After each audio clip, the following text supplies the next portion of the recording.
Hello students, welcome to magnet brains. मैं हूं Priyanka ma'am, your teacher for class 12th business studies. आज हम पढ़ने वाले हैं sub topic number 3 of chapter number 4 planning of class 12th business studies. निकाल लीजिए अपनी कंसेप्ट रजिस्टर और हेडिंग डालिए कैरेक्टरिस्टिक्स ऑफ प्लानिंग। अब ये वाला जो सेशन है बहुत ही कंसेप्चुअल है, जैसे पहले 2 सेशंस थे, एंड सुपर ईजी है। ठीक है, तो आपको अच्छे से समझ में आएगा।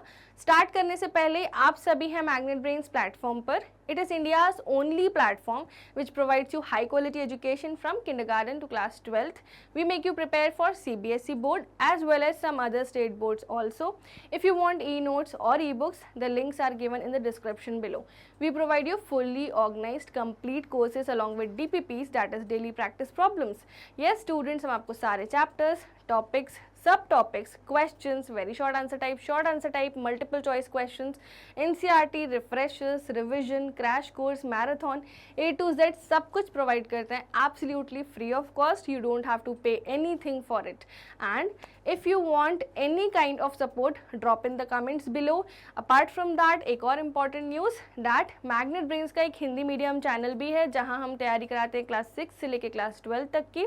सो अगर आपके फ्रेंड्स, फैमिली, रिलेटिव्स में कोई भी ऐसे स्टूडेंट्स हैं जो magnet brains Hindi medium channel से पढ़ सकते हैं या वो हिंदी मीडियम से बिलोंग करते हैं, तो उन्हें प्लीज़ इस चैनल के बारे में ज़रूर बताना। चलिए स्टार्ट करते हैं आज का session, that is characteristics of planning. इसको स्टार्ट करने से पहले आई होप आपको याद होगा कून्स एंड ओडोनिल की डेफिनेशन ऑफ प्लानिंग, पानी पूरी ठेले वाला एग्जाम्पल, कॉफ़ी शॉप वाला एग्जाम्पल, एंड बहुत सारे एग्जाम्पल्स जो हमने प्रीवियसली कवर किए हैं। ओके, कई बार ऐसा होता है कुछ डेफिनेशंस आपको टफ लग सकती हैं, कुछ ईजी, तो ईजी वाले पे ज़्यादा जाना, वो ज़्यादा याद रहता है। व्हाट, हाउ, व्हेन, हुम, ये चारों वर्ड्स को याद रखना है when we study the planning, because उसी से ही सब कुछ स्टार्ट हो रहा है। ओके, चलिए स्टार्ट करते हैं कैरेक्टरिस्टिक्स ऑफ प्लानिंग। सबसे पहले फ्लो चार्ट बनानी है स्टूडेंट्स। लिखिए, हेडिंग डालिए फीचर्स ऑफ प्लानिंग। फर्स्ट लिखिए, it contributes to objectives. Second, it is the primary function of management. Third लिखिए, इट इज़ परवेसिव। ठीक है। फोर्थ लिखिए, इट इज़ फ्यूचरिस्टिक। फिफ्थ लिखिए फ्लो चार्ट में, इट इज़ कंटिन्यूअस। सिक्स लिखिए, planning involves decision making. Seventh लिखिए, planning is a mental exercise. ठीक है, तो ये फ्लो चार्ट अपन को अच्छे से बनानी है। मेरे साथ वीडियो पॉज करके साथ साथ बनाते जाओ। अब एक एक चीज़ को ओवरव्यू की तरह समझते हैं। कॉन्ट्रीब्यूट्स टू ऑब्जेक्टिव, प्लान कर लेते हैं तो ऑब्जेक्टिव अच्छे से काम आ पाते हैं। फंक्शन ऑफ मैनेजमेंट है, जैसे 5 अदर, टोटल 5 फंक्शन है जिसमें एक प्लानिंग है। फिर उसके बाद प्लानिंग प्राइमरी है, बाकी सब सेकेंडरी है। ठीक है। नाउ परवेसिव यानी हर जगह प्लानिंग की नीड होती है, चाहे छोटी ऑर्गेनाइजेशन हो चाहे बड़ी। फ्यूचरिस्टिक, फ्यूचर को देखते हैं। कंटिन्यूअस, हर स्टेज पे प्लानिंग की नीड है बट एक स्पेसिफिक टाइम पीरियड तक। फिर उसके बाद डिसीजन हम यहाँ पर लेते हैं, और मेंटल एक्सरसाइज यानी सब कुछ दिमाग से करते हैं। ओके, चलिए अब एक एक एरिया को डिटेल में समझते हैं with what is written in your NCERT. Okay, तो हम एनसीईआरटी एंड रिफ्रेशर्स दोनों कवर कर रहे हैं। यस स्टूडेंट्स, अगर आपको ये बात पहले ही पता थी कि यस मैम रिफ्रेशर्स भी आप करा रहे हो, यस कंप्लीट रिफ्रेशर्स मैं आपको करा रही हूँ, जिसमें आई pickup, Poonam Gandhi, Sandeep Garg, exam ideas, Oswal, Arihant, all the publications in total, and make content for you in a fruitful manner, जो आपके एग्जाम्स में इतने अच्छे से हेल्प करे कि आपको 100 on 100 आने से कोई न रोक पाए। ओके, तो चलिए मैग्नेट ब्रेन्स के चैनल को सब्सक्राइब करो अभी फटाफट, लाइक करो एंड लिखो कमेंट बॉक्स में यस, हम अच्छे से पढ़ेंगे, अच्छे से नोट्स बनाएंगे, एंड मैग्नेट ब्रेन्स और पूरे इंडिया का, हमारे पेरेंट्स का नाम रोशन करेंगे, जिसमें हम 100 on 100 लाने की कोशिश करेंगे विद आवर प्रोजेक्ट मार्क्स। ठीक है, जैसे जैसे मैं गाइड करते जाऊँ वैसे वैसे लिखते जाया करो, नोट्स बनाते जाया करो। अगर आप सिस्टमैटिकली चीज़ों को फॉलो करोगे, no one can stop you from being on the top. Yes students, आप ध्यान से सुनना है इस बात को, no one, absolutely no one can stop you from being on the top if you are consistent with your studies. आज हम कोई चीज़ करते हैं, हम उसे छोड़ देते हैं बाद में, बट अगर आप डेली बेसिस पे पढ़ते जा रहे हो, आपका पूरा सिलेबस टाइमली कंप्लीट हो जाएगा विथ मैग्नेट ब्रेन्स, और आपको क्वेश्चंस भी हम साथ में करवा रहे हैं, तो आपके पास रिविजन्स के लिए बहुत टाइम बचेगा। जब हमारे क्रैश कोर्स चल रहा होगा तब आपको पूरा सिलेबस अच्छे से याद होगा। जब मैं मैराथन आपको पढ़ाऊंगी तब आप बोलोगे मैम ये तो मुझे पहले से आता था सब कुछ अच्छे से। तो यही बात है एमबी की, मैग्नेट ब्रेन्स प्लेटफॉर्म की, कि आप अगर कंसिस्टेंट हो, no one can stop you from being on the top. Remember that. चलिए स्टडी करते हैं one by one all the characteristics. First, planning contributes to objectives. ठीक है, so planning starts with the determination of objectives. We cannot think of planning in the absence of objective. After setting up the objective, planning decides the methods, procedures, steps to be taken for the achievements of the set objectives. यहाँ पे बोल रहे हैं कि आप यहाँ पर stand कर रहे हो, ठीक है, आपकी अभी ये वाली कॉफ़ी शॉप है, छोटी सी कार्ट वाली, आपने सोचा है कि आपको इसको एक कैफ़े में बदलना है, ठीक है, ये आपका ऑब्जेक्टिव है। ठीक है, तो आप प्लानिंग कर रहे हो ताकि आप यहाँ पर आ सको डायरेक्ट। ठीक है, तो आप क्या सोचोगे, मेथड सोचोगे, प्रोसीजर सोचोगे, स्टेप्स सोचोगे, कैसे प्रॉफिट मैक्सिमाइज करें, कैसे पैसे अर्न करें और कैसे एक्सपेंशन करें। ठीक है, so planning contribute to objective. आपका ऑब्जेक्टिव जो है प्लानिंग उसमें हेल्प करता है वहाँ तक अचीव करने में। अगर अच्छे से बिना प्लान के चलोगे, कोई रास्ता ही नहीं दिखाएगा आपको, आप खुद ही प्लान नहीं बना रहे, आप जब रास्ता नहीं दिखा रहे तो आपको क्लियर रोड कैसे दिखेगा to achieve that objective. Planning से ही वो ऑब्जेक्टिव आप अचीव कर पा रहे हो। Okay, now nextly, planning is a primary function. Planning first function होता है, बाकी सब बाद में होते हैं। जैसे मैं आपको इसको एक एग्जांपल के थ्रू समझा रही हूँ इसी स्लाइड पर। जैसे फॉर एग्जांपल, आप एक बिजनेस ओपन कर रहे हो,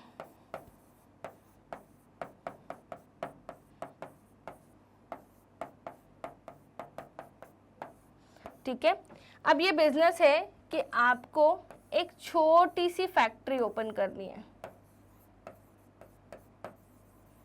जिसमें आपने एक मशीन रख के रखी है। आप इस मशीन में रोल डालते हो और बाउल्स, कप्स, ठीक है, और प्लेट्स बनाते हो, डिस्पोजल।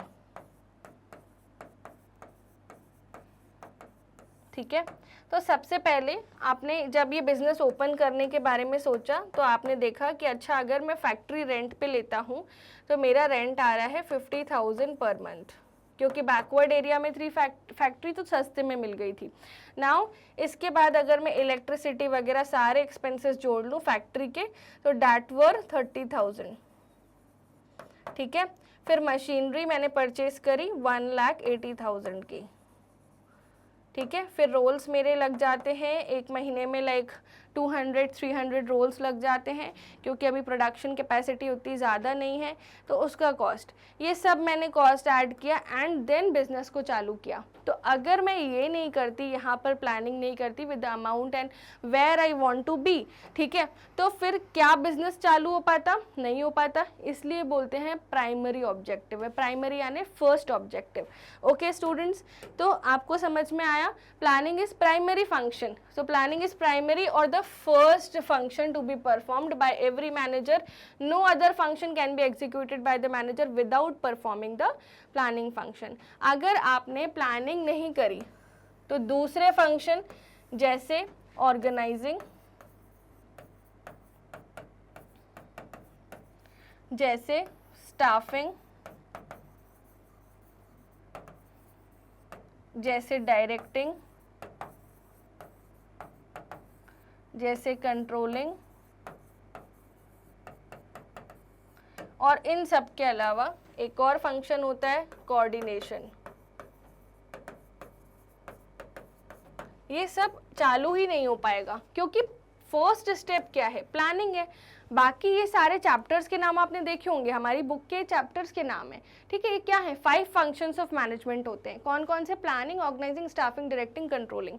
इनके अलावा एक 6th चैप्टर भी गिवन है, दैट इज कोऑर्डिनेशन। वो इन 5 फंक्शंस में नहीं आता, बट अगर बिजनेस चलाना है तो कोऑर्डिनेशन मस्ट है।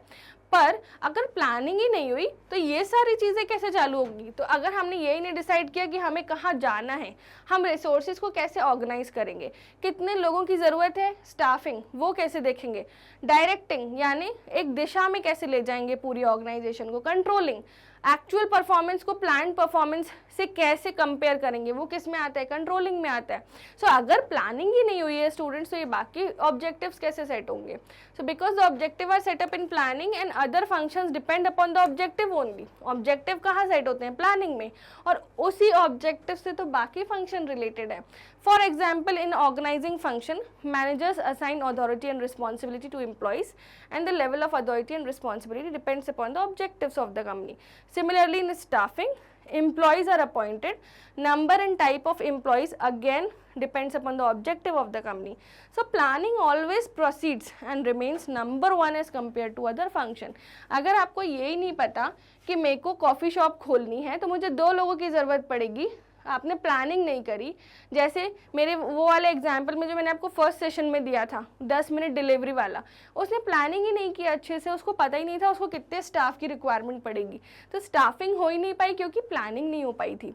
तो आप समझ पा रहे हो, प्लानिंग से बाकी सारे फंक्शंस रिलेटेड हैं। Okay, so this was the primary function gist. Now nextly pervasive, जैसे भगवान जी हर जगह प्रेजेंट है ना, सिमिलरली प्लानिंग भी हर जगह प्रेजेंट होती है। So planning is required at all levels of management. अब यहाँ पे इन्होंने वर्ड लिखा है levels of management. Levels of management से आपको दिमाग में आ जाना चाहिए पिरामिड। सबसे पहले आती है टॉप लेवल, फिर आती है मिडिल लेवल, फिर आती है lower level. Top level managers होते हैं CEO, managing director, CFO, COO etcetera. ठीक है, मिडिल लेवल में आ जाता है परचेज डिपार्टमेंट के मैनेजर, ठीक है, सेल्स डिपार्टमेंट के मैनेजर, सारे डिपार्टमेंटल मैनेजर्स आ जाते हैं। लोअर लेवल में इनके अंडर के काम यानी सुपरवाइजरी प्लस वर्क स्टाफ, जो एक्चुअली वर्क कैरी ऑन करते हैं वो किस में आ जाते हैं, लोअर लेवल में आ जाते हैं। तो यही कुछ लेवल्स ऑफ मैनेजमेंट होता है। तो planning is required at all levels of management. Planning हर लेवल ऑफ मैनेजमेंट पर जरूरी होती है। And in all types of organisation, सब तरह, चाहे छोटी ऑर्गेनाइजेशन हो चाहे बड़ी सरकारी हो प्राइवेट हो, हर तरह की ऑर्गेनाइजेशन में प्लानिंग की नीड होती है। It is not a function restricted to top level, but planning is done by managers at every level. Formation of a major plan, framing overall policies is the task of the top level managers, whereas departmental managers form plan for their respective department. जैसे अगर कोई company का chairman है, ठीक है, company की board meeting हो रही है, ये एक टेबल है, सब चेयर्स पे यहाँ यहाँ यहाँ यहाँ यहाँ ये सब बोर्ड ऑफ डायरेक्टर बैठे हुए हैं। बोर्ड मीटिंग में यहाँ पर चेयरपर्सन बैठा है और यहाँ सीईओ, सीएफओ, ये सारे मैनेजिंग डायरेक्टर, ये सब लोग बैठे हैं। इन्होंने प्लान किया, कोई प्लान बनाया इनने, तो ये किसने प्लान किया था, टॉप लेवल मैनेजमेंट में। ये प्लान कर रहे हैं किसके लिए, पूरी कंपनी के लिए एक साथ। ठीक है, अब इन्होंने जो प्लान बनाया वो प्लान गया किसके पास, मिडिल लेवल मैनेजमेंट के पास। मिडिल लेवल मैनेजमेंट ने जो मैनेजर्स हैं, परचेज डिपार्टमेंट, सेल्स डिपार्टमेंट वगैरह, इन्होंने सोचा कि इस प्लान को एग्जीक्यूट करना है तो हमें भी प्लानिंग करनी पड़ेगी। तो अब हर department, purchase department, sales department, marketing department, advertising department, हर डिपार्टमेंट अपना प्लान अब खुद बनाने लगा। ठीक है, अब इनके अंडर के लोग अपना प्लान खुद बना रहे हैं। ठीक है, तो ये क्या है कि departmental managers also form a plan for their respective departments and lower level managers make plan to support the overall objectives. ठीक है, तो आपने देखा हर लेवल ऑफ मैनेजमेंट अपनी प्लानिंग खुद कर रही है ताकि ऑर्गेनाइजेशन का जो ऑब्जेक्टिव है वो अचीव हो पाए। ठीक है, और यही ऑब्जेक्टिव बेस है of the planning. So that's why planning is all pervasive, it is required at all levels. Planning is futuristic, forward looking. मैंने आपको फर्स्ट क्लास में बताया था, आप अभी कहाँ खड़े हो और आप आगे अपने आप को कहाँ देखना चाहते हो इन द बिजनेस। ये जो गैप है, ये गैप, ये जो ब्रिज है, ये कौन फिल कर रहा है, प्लानिंग। सो प्लानिंग कैसी होती है, futuristic, forward looking. So planning is always means looking ahead और planning is futuristic function. Planning is never done for the past. Planning कभी भी पास्ट के लिए नहीं होती है। ठीक है, All the managers try to make prediction and assumptions for the future, and these predictions are made on the basis of past experiences of the manager with the regular and intelligent scanning of the general environment. सारे managers क्या करते हैं, assumptions बनाते हैं, predictions बनाते हैं future के लिए, ठीक है, और ये कैसे बनाते हैं, उनके past experiences के basis पे बनाते हैं, और रेगुलरली इंटेलिजेंट स्कैनिंग करते हैं इन्वायरमेंट की, उस हिसाब से प्लानिंग करते हैं, इसलिए वो क्या है, फ्यूचरिस्टिक है, फॉरवर्ड लुकिंग है. Now nextly planning is continuous. जैसे आज आपने एक टाइम टेबल बनाया, आप उसे फॉलो नहीं कर पाए, शाम को आप मॉडिफाई करके फिर से प्लान बनाओगे, फिर फॉलो नहीं कर पाए, फिर से प्लान बनाओगे, कभी तो फॉलो करोगे ना. Same goes with planning. Planning is never ending or continuous process, because after making the plans also one has to be in touch with the changes in the changing environment. आपने plan बनाया था, कोविड-19 pandemic आ गया, reshuffle करनी पड़ेगी ना चीज़ें, ठीक है. So same goes here. अगर आप प्लानिंग कर रहे हो, आपको चेंजेस इन्वायरमेंट के हिसाब से करने ही पड़ेंगे. And in the selection of one best way, so after making plans also planners keep making the changes. For example, if the plan is made during the boom period and during its execution there is depression period, the planners have to make changes according to the conditions prevailing. यहाँ पे क्या बोल रहे हैं इस example में जो आपके एनसीईआरटी में गिवन है, जब आपने प्लानिंग की तब मार्केट एकदम बूम पे था, यानी आपका प्रॉफिट स्केल अप हो सकता था, बट जब एक्चुअली काम करना स्टार्ट किया तब मार्केट थोड़ा सा डाउन चल रहा था. सो आपको उस हिसाब से चेंजेस करने पड़ेंगे ना. तो यही बात यहाँ पे बोली कि अगर प्लान बूम यानी कि पीक टाइम पे चल रहा है, बना है, और उसके एग्जीक्यूशन के टाइम पे डिप्रेशन है, डिप्रेशन पीरियड यानी थोड़ा सा वीक जा रहा है मार्केट, तो इसमें प्लानर्स को उस हिसाब से प्लानिंग चेंजेस करने पड़ेंगे. जो रियलिस्टिक टारगेट उस समय के हिसाब से सेट किए थे उसको थोड़ा रिड्यूस करना पड़ेगा, क्योंकि मार्केट की कंडीशन भी तो देखो. जैसे अगर आज कोई नौकरी ढूंढने जा रहा है, 2024 में रिसेशन चल रहा है, उसको अपनी स्ट्रैटेजी चेंज करनी पड़ेगी of the searching of job, ठीक है.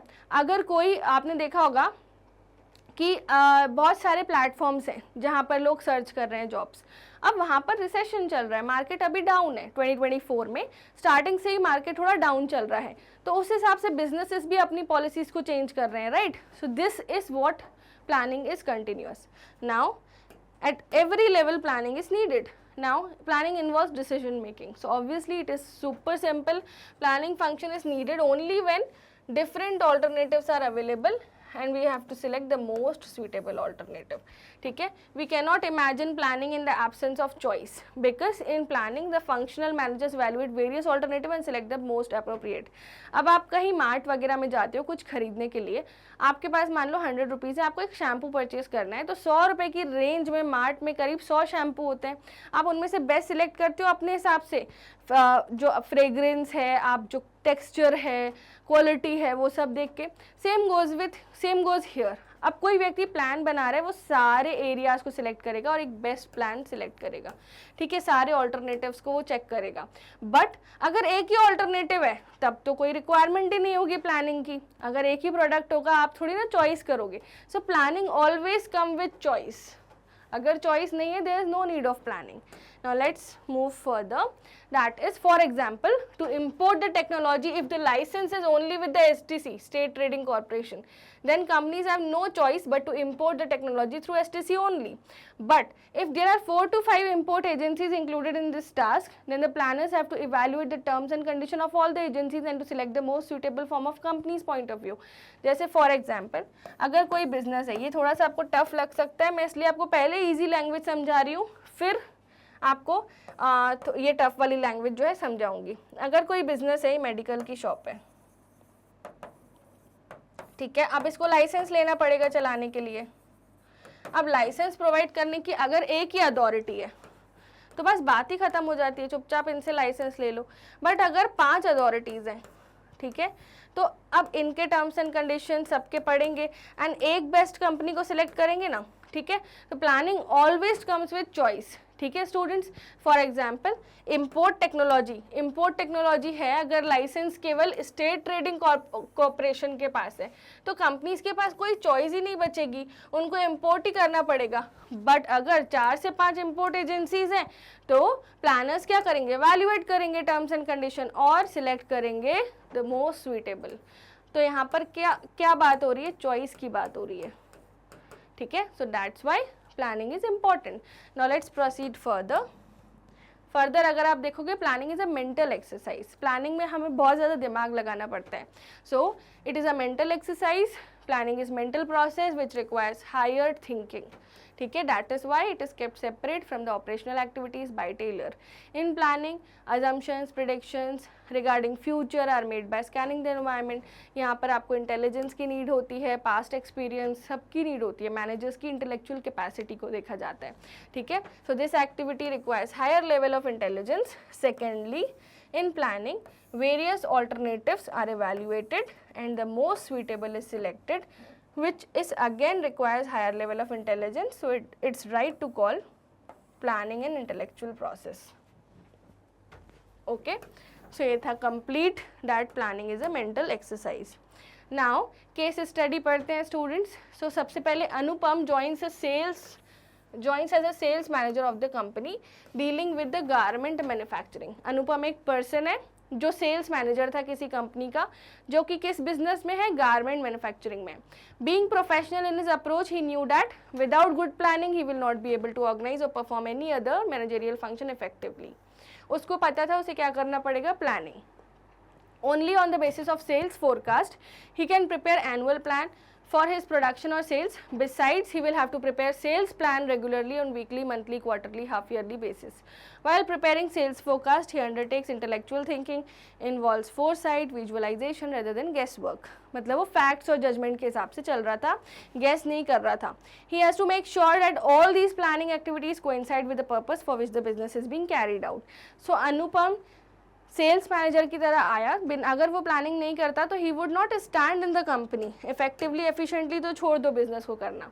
नाउ आपसे नेक्स्ट क्वेश्चन पूछा जा रहा है, in the context of the above case identify the various features of planning highlighting in the above para by quoting lines from it. आपको paragraph से lines लेनी है एंड फीचर्स आपको बताने हैं। So planning is a primary function, he knew that without planning. सो सबसे पहले उसको पता था विदाउट प्लानिंग वो नहीं कर पाएगा काम, तो इसको क्या बोलते हैं, planning is a primary function. अब दूसरी line, besides he will have to prepare dash sales focus plan उसे बनाने थे half yearly, quarterly, monthly basis पे, तो planning is continuous. Next feature है planning is a mental exercise, he undertakes intellectual thinking and guess work. तो ये कौन सा फीचर है, planning is mental exercise. Okay students, now nextly planning focuses on achieving objective. ये कहाँ पर highlighted है पैराग्राफ में, all these planning activities dash for the purpose for being carried out. तो ऑब्जेक्टिव्स हाईलाइटेड है। प्लानिंग इज फ्यूचरिस्टिक, ये feature कौन सी लाइन में लिखा हुआ था, on the basis of sales forecast he can prepare annual plan, ठीक है। सो ये फोकास्टिंग यानी फ्यूचरिस्टिक है।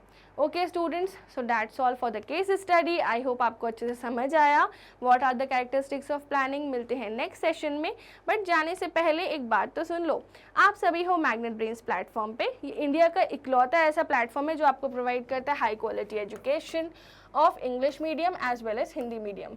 इंग्लिश मीडियम में हम आपको पढ़ाते हैं किंडरगार्टन से लेके क्लास 12 तक, हिंदी मीडियम में हम आपको पढ़ाते हैं क्लास 6 से लेके क्लास 12 तक। We provide you fully organised complete courses along with daily practice problems. Complete courses से मेरा क्या मतलब है, सारे चैप्टर्स, टॉपिक्स, सब topics, questions, revisions, refreshers, NCERT A to Z सब हम आपको कवर करवाते हैं। इसके साथ we provide you daily practice problems भी, जिससे आपकी प्रिपरेशन जो है वो इन्हांस होगी। आप सब रोज़ सोशल मीडिया चलाते हो, कभी सर्च बार में इन हैंडल्स पे जाके मैग्नेट ब्रेन्स भी टाइप कर दिया करो एंड फॉलो बटन पे ज़रूर क्लिक कर दिया करो। अगर आपको ई नोट्स या ई बुक्स चाहिए सो उसकी लिंक डिस्क्रिप्शन बॉक्स में गिवन है। ये हमारी ऐप है, वेबसाइट है, यहाँ पर आपको सारी चीज़ें मिल जाएंगी systematically. Go and access those. Next, ये हमारा यूट्यूब चैनल है, इसके प्लेलिस्ट सेक्शन में आपको सारी वीडियोस मिल जाएंगी सिस्टमैटिकली।